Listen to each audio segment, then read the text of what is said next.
So I've been getting a decent amount of comments lately saying things like, oh, love the video, love learning about competitive stuff, but I just can't get into Pokemon Showdown, or there's people who will play online in Pokemon Sword and Shield, but Showdown itself seems a bit intimidated for them. And that's completely okay. When you first get into it, it can be like a lot at once. But that's sad for me because in my opinion, the greatest thing about Showdown is how easy it is to pick up and play and how approachable it is. So I thought I'd put together like a quick video just kind of explaining a quick run through of the site and its different features. And it's really meant for some of you out there who have never really tried it out and maybe even would consider it. Because again, the approachability is the best thing about it. Even if you just want to play on the side as like a side game or what have you, I think it's really great. You can open it in like a browser, on your phone, on your iPad before bed. I would kind of be bad and have it on a backup monitor when I was in class and just play a couple random rounds this year. So it's a good little outlet for that. So let's go right into Showdown here. Now if this is your first time playing competitive Pokemon of any sort, I would recommend you start with random battles. So your options are you can just do Generation 8 random battles, which has all the Pokemon from Generation 8, or you can go to right here, you can go to Gen 7 random battle, and that is all the old Pokemon before the Dexit, and also things like Mega Evolutions and Z moves. It's really got everything going for it in that one too. And these battles are the epitome of casual too. You know, it's randomized to all these like wacky matchups, like, you know, a Maractus versus a Mewtwo, or in this case we get a Lugia versus an Araquanid, you know. And so it's really easy to get into. You don't, if you're worried about it being too serious or it being too scary to get into, it really couldn't be simpler. Hell, if you're coming into this as a huge, you know, Diamond and Pearl fan or whatever, you can even go back to these previous metas, so Gen 4 for example, and try to get a game there. You might even be surprised by how active these older ladders are. I actually had a friend just the other day who I was trying to get to play Showdown with me just to mess around a bit. He was extremely reluctant because he said, man, I haven't played any game since the Game Boy Advance games. I have no idea what I'm going to do. I said, just trust me, go to Gen 3 random battles, just have some fun. And he ended up having a great time. You know, he ended up taking like 5 of the 15 games off me, so it was pretty even and pretty competitive, even though I played way more than him, and we ended up having a fun time. It's something that anyone can get into, and it's a really great way to just kind of dip your toes into the scene and kind of learn. And if you go into it with a learning perspective, there's actually a lot you can pick up. In fact, for those of you who are trying to learn from this sort of thing, I'm going to give you a couple of little quick tips. It might seem like a lot at first, but these quick little commands that you can do in the game are really useful tools to help you learn and adapt quickly. So again, I'm just gonna go into game here, just to use an example for this. And there's 3 commands I want you to learn. So let's say you go Cherim, grass type. Oh gosh, I can't remember what grass types are used to, which by the way, don't be embarrassed if this happens to you because it happens to me every single day. You can just go into the chat here and type /weak Cherim. And it'll tell you its weaknesses and its resistances. So if you're having trouble remembering that sort of thing, or you're just getting back into it and you don't know about any of these new types like fairy types or what have you, boom, it's right there available for you. Another useful command is calc, which gives you a link to Showdown's battle calculator. This might be a lot if you're just starting, but keep this in mind. Keep it in like the back burner, I guess, because it can be really useful if you're just trying to calculate like who can live what hits. So let's say you're saying to yourself, I don't know if an Alakazam can live a hit from a Mamoswine. Well, Ice Shard does 80 to 94%, at least with these pre-loaded sets. So yeah, you can. So now if you know that, you're trying to make that calculation in your head, and you're not sure, and you don't want to make a risky guess if you don't know, boom. Don't feel embarrassed about using this. I think the pros kind of just live on this sort of thing because it's just such a valuable resource. And the third command that I want to tell you about is /DT.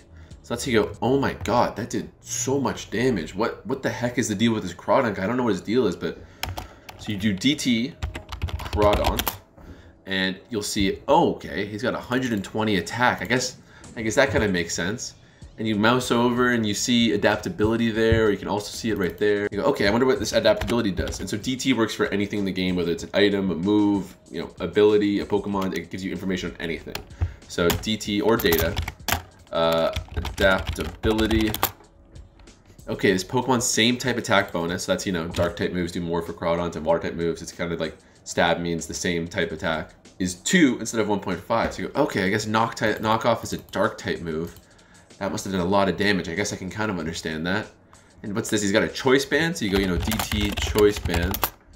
Okay, the attack is 1.5. Okay, so that explains why it did so much damage. So if you're a new player and you don't understand this, don't be afraid to plug in a lot of things into the DT here so you can just learn really quickly. Now, if you've already gotten your bearings in random battle, or you just want to jump into the thick of it right away, like you always see the Poketubers doing, like the Blunders and the Pokegames, stuff like that, you just want to get into it right away, you can access the more standard metagames by clicking on Format here and looking for OU.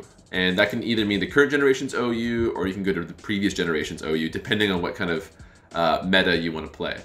The current one, so Gen 8 for example, is always gonna be the most popular. You're always gonna see the most battles there, but all of these are honestly pretty popular. There's like some cold periods and sometimes it's busier than others, but they're all surprisingly active and popular and have really robust communities. But if none of these are particularly grabbing you and there's no place that you want to start over the other, then just Gen 8 OU is as good a place to start as any. Once again, it's the most popular and the most active meta at the moment. And quick sidebar for those that don't actually know, but all these abbreviations that you're gonna see here actually do stand for something. So overused, underused, rarely used, never used, etc.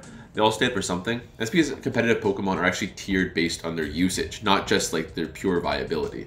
If you've ever watched like a fighting game player break down a tier list and they say something to the effect of like, oh, GT Goku is used in every single tournament nowadays, he's got to be S tier. And you think to yourself, well, wait a second, he's S tier just because he's used a lot? Well, that line of thinking is never be more true for anything than Pokemon. The usage is the pure decider of what tier they're in. So for example, the most used Pokemon, you're gonna find an overused. Pokemon that use a little bit less, but still very popular, is gonna be an underused. Rarely used, and it's going to continue going down.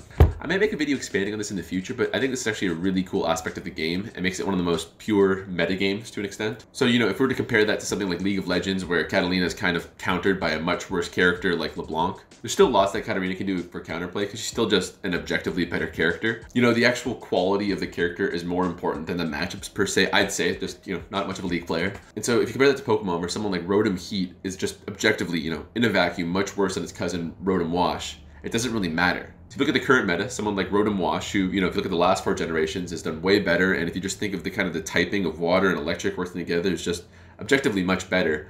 It doesn't see really much usage this generation at all because it's completely walled by Seismitoad, and it doesn't do what its usually much worse cousin Rotom Heat does, which is answers the very common Clefable and Corviknight. So it really becomes more of like countering what's popular and using what's popular rather than just like objectively good Pokemon in itself. And so yeah, so once any Pokemon reaches 5% or higher usage in a tier, it achieves that tier. And so what I mean by that is if someone in UU, like Flygon, who's currently in UU, reaches upwards of 5% usage in OU, then it gets elevated a tier. And if it's lower than 5% usage in its own tier, it gets dropped a tier, which is just really complicated. But the point I want to use is that if you're just, you know, a huge Flygon fan, to use that example again, and you're kind of bummed that he's not in OU and he's in UU instead, well, don't be. You can actually use any Pokemon from any lower tier. And honestly, you shouldn't let anything like that discourage you. If anything, maybe you'll start a trend and maybe they'll start to be used more and more and you can actually start a wave or something like that. So use whoever you want, but you can't use a really good mon like Clefable in NU, never used, for example, is all you need to know. So sorry for that tangent, but it's important that you understand what the tiers are and what they mean and things like that. So say you're just watching a lot of YouTube people play it online and you want to get into it yourself. Let's say you want to go into OU. The first thing is, instead of random, you are going to need your own team in order to play in this format. And in my opinion, if you're trying to get a first team, there's 2 ways to go about this. First, if you're not the type of person to get discouraged by losing a lot and you just want to have fun and use cool characters and things like that, I'd recommend you just start by making your own team right off the rip. Just go into here, click new team, you put it in the format you want, and you can just go at it and see what works, see what doesn't. You know, let's say my favorite Pokemon, I keep using them as an example, so might as well go with it, Flygon. Yeah, I really gotta make a video on team building and a guide for that in the future, but for now I'm just gonna leave it as is and let you kind of see what works and test things out. But let's say you don't really want to team build, again, you just want to get into the core of the game itself and use a really good team to start with. Well, the statement might get me in trouble, but don't be afraid to just take a team if it suits your fancy.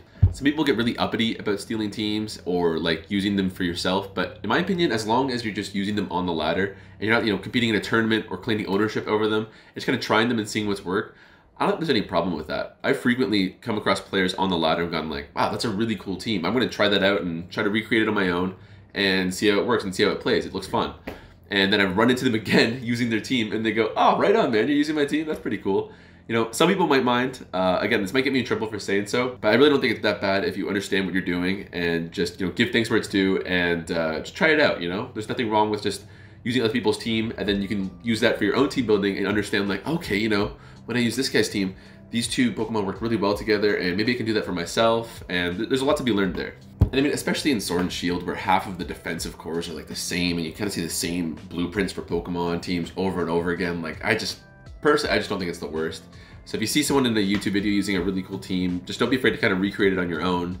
And furthermore, I've actually added 3 teams in the description of this video. Now I'm releasing this in March of 2020, so you know, maybe in 3 years it'll be super outdated, or you know, hell, maybe they're terrible to begin with, but it's a starting point. Again, if you just want to just get started with something, it should work for you. You know, things might get banned by this point, but yeah, it's just something to start with. And as for the rest of the site, you know, you've got the chat on the right here. These different chat rooms have different purposes. In my experience, the more specific and singular you get, the more helpful people are and the more useful they are. So like, you know, I'm sure I've never been there, but I'm sure the zero use community is really friendly and welcoming and probably gives a lot of great advice.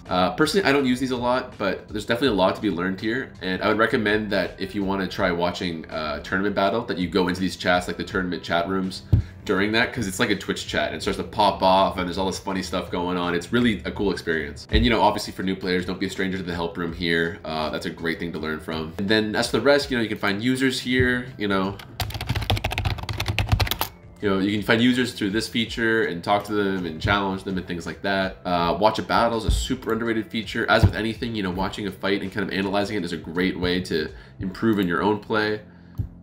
But otherwise, I think that's going to do it. It's a little bit quick and simple, but I just want to give a quick explanation for people who really need to get started and just understand that there's nothing to be afraid of. So once again, don't be afraid to get started on random battles, kind of cut your teeth into it, and maybe once you're feeling brave enough, work your way up to the other metas from there, because it really is a lot of fun.